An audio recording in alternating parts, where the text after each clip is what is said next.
Huh. Well, howdy freaking do. How the heck are you? Hey, I am. Who am I? Who are you? Who's anybody? Does anybody know who anybody is? Let's get existential.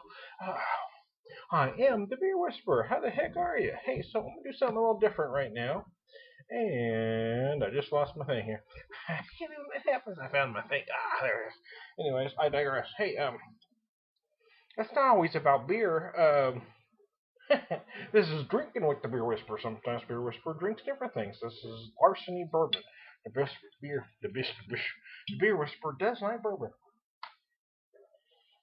Oh, my dad was a bourbon drinker. Of course, again, like craft beers, selections weren't. The amount of selections weren't as available back then as they are now. Like, there wasn't really craft beers then. You had a small selection of beers. Bourbons were pretty slim back then, too. So here's what I'm pouring. You can see my glass here. I'll give you a little bar term because the Beer Whisperer spent a lot of time in bars as a kid. More than most adults, to be honest with you. And that's not an exaggeration, even though many of you are going to think it is, unless you know me. Up to this line is a shot. It's 1 ounce. A shot was 1 ounce. Now, the technical term is a jigger, even though it's not used much anymore. Even I've run into, I don't know how many young bartenders that don't even know what a jigger is. But technically, a jigger is 1.5 ounces, and that is when you pour past this line to the hair. It is a shot and a half. So how about that? Now, I don't really do reviews, as most of you know. I just kind of do videos. But even having said that, to accurately do a bourbon, you really need to drink it neat. And every once in a while, especially when it's hot as it is, I will drop a couple ice cubies in it to get it cold, because it's kind of nice cold. But if you're going to do an accurate tasting, you really need to have it neat.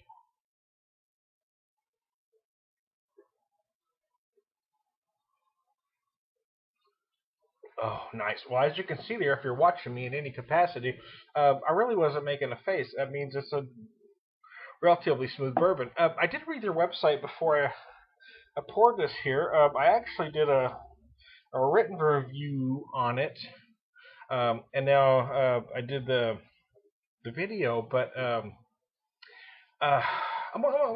just going to read what they have, and I'm going to tell you what I agree with, what I won't say disagree, but see slightly differently. How about that? Larceny was hand selected by the master distillers to have a taste profile of a 6-year-old Kentucky straight bourbon whiskey, made with wheat as a secondary grain instead of the traditional rye. Larceny is a smoother tasting bourbon. Yeah, basically what that does to you, rye has a slightly spicy grain. It's rye whiskeys.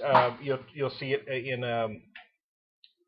can't just knock something over. You see in Canadian whiskeys where rye is the primary grain.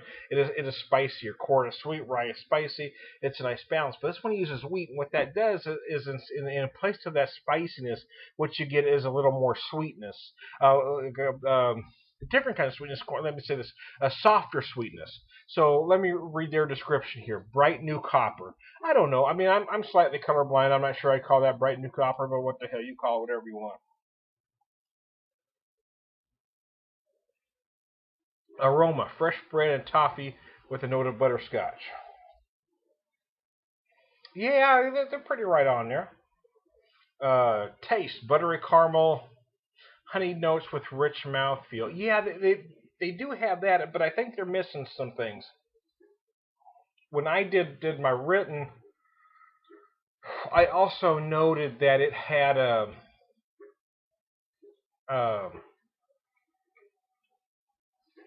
these very rich smoky notes. You get some rich smokiness from the charred oak.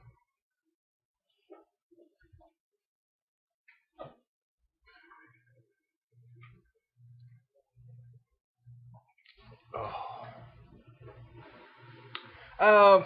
Smooth. Smooth. That's kind of different. Bourbon. If we're talking whiskeys, let's talk about whiskeys generally for a second. Bourbon isn't the smoothest. If we're talking just smooth, it's just easy to get down. Smooth. I think of Irish whiskeys. Irish whiskeys are the smoothest of the big whiskeys. Um, Scotches are very distinct because you've got that smoked peat. Um, Canadians and rye, you have that spiciness, but bourbons specifically aren't smooth by nature. Bourbons are the bold whiskeys. They're usually smokier than everybody else. They're sweeter than everybody else. I mean, they're the bold whiskey.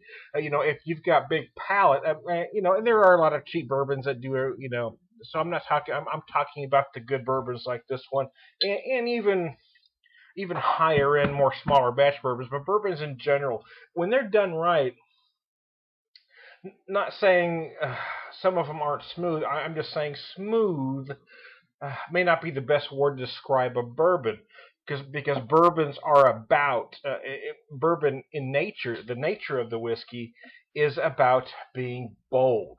So you know what I'm saying. So bold is counter to smooth. You know what I mean. You don't want it to choke you up. You don't want it to be harsh. So there is some smoothie. You don't want to taste just alcohol.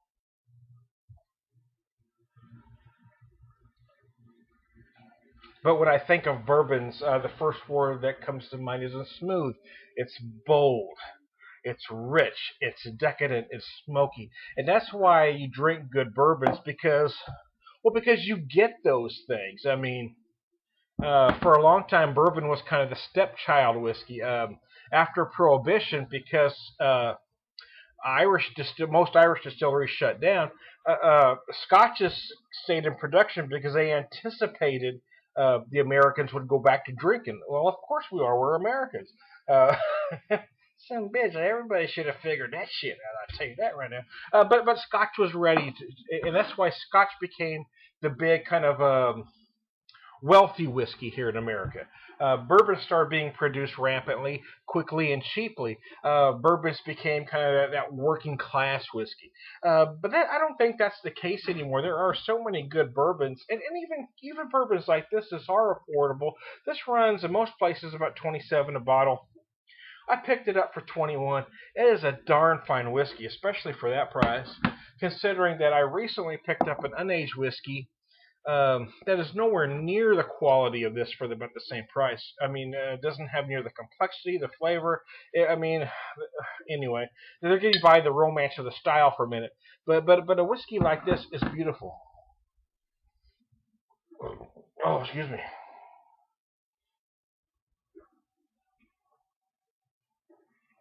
I guess my point, I'm kind of going a long way around the barn, is that smooth is kind of used to describe whiskeys in general. Does it choke you? Do you hit that? But when you talk about bourbon specifically, I don't know if smooth ought to be the main word used to describe. Because when I want a good bourbon, I want it to be bold. I want it to be rich. I want it to be decadent. This is a good one. Especially for the price point at about 27 generally. I mean, like I said, I picked it up for 21. Technically, I picked it up for 20.99 plus tax, but you see where I'm getting at. Most places it does run about 27. I mean, I've bought higher dollar bourbons for sure in the past, but sometimes you got to buy what you can afford. This is a darn fine bourbon for $21. Is it smooth? Well, in general whiskey terms, yes. In meaning, it doesn't you don't drink it. Go, you know what I'm saying? But I personally think when you're describing bourbons, uh, smooth really isn't the first word that ought to come to your mind. Now, Irish whiskey is different. I think when I'm drinking Irish whiskey, smooth is the first word that comes to mind because I want it to be smooth and silky. Because that's what a good Irish whiskey does. It's smooth and silky. You know, that's why I loved. I actually started. My dad was a Jim Beam Jack Daniel's drinker, when I was a kid. So I didn't realize there were other whiskeys till I got older, and I started drinking Irish whiskeys and found out I loved the smoothness of the Irish whiskey.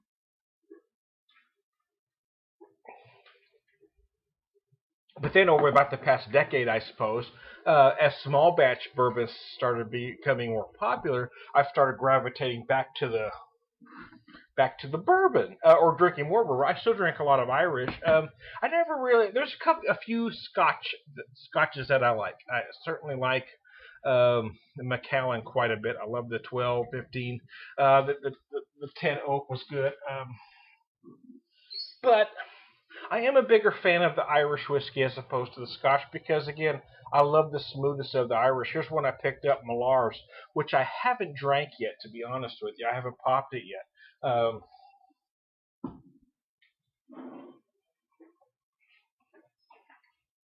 picked up this one a while back that I've only had one shot out of. I'm probably not going to open it again until near Christmas time. It's the Powers John's Lane release. It's a 12-year-old single pot still Irish, and it is a very unique Irish. It is incredibly smooth, yet I'm knocking stuff down, yet incredibly flavorful. So, as you can see, I hope you've got the patience to stay with me for this video. It is much longer than I typically do a video. But I'm having an ounce and a half of bourbon, and I'm not shooting it because that's a waste of whiskey as far as I'm concerned. Typically, to be honest with you,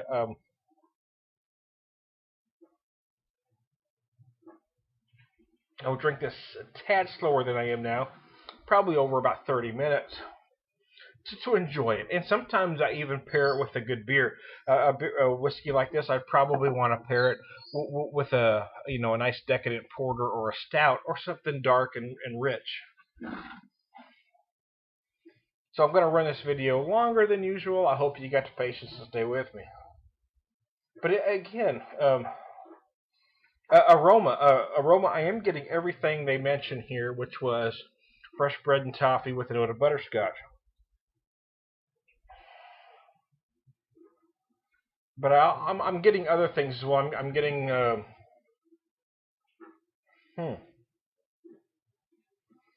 make sure I'm right here. Hold on a second. I'm getting raisin, some burnt sugar. It's nice. It's a good bourbon. Again, you're going to find more expensive. I know even as I'm talking, folks are going to say, well, I only buy. I once did a review of a 4-year-old bourbon. Well, Tom, I only drink the 7 or 10-year-old bourbon. Sometimes you gotta, sometimes you don't have $100 to spend on a bottle of whiskey. So here we go. For $27, or in my case, I paid $21 for it. I've got a good bottle of whiskey. That's one thing that the Beer Whisperer does with everything. Is I try to find a bargain. I'm not trying to cheat anybody, but I don't like to pay full retail. So I try this because it was on sale, and I do that with beers. I did that with this Millar's here. This Millar's 8 was $32. It's not available here in town. I bought it elsewhere, but I wanted to try it. So it's the Millar's 8-year-old.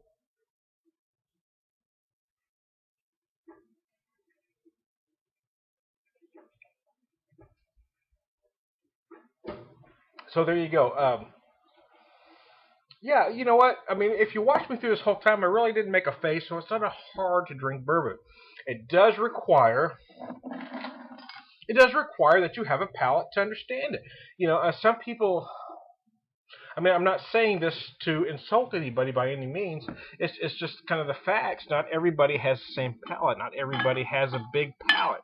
If you've got a big palate, if you're able to taste big things, so for me, I mean, everything I eat is big. I mean, I love spicy foods. I love big, bold flavors. Everything I eat, everything I drink is big and bold. If you've got that kind of palate, you're going to like this bourbon. If your palate isn't as such, if you like milder, sweeter flavors, this may not be the way for you to go. But for me, I think it's a darn fine bourbon, and you should give it a shot. It's a definite buy again on my Beer Whisperer scale. Goodbye.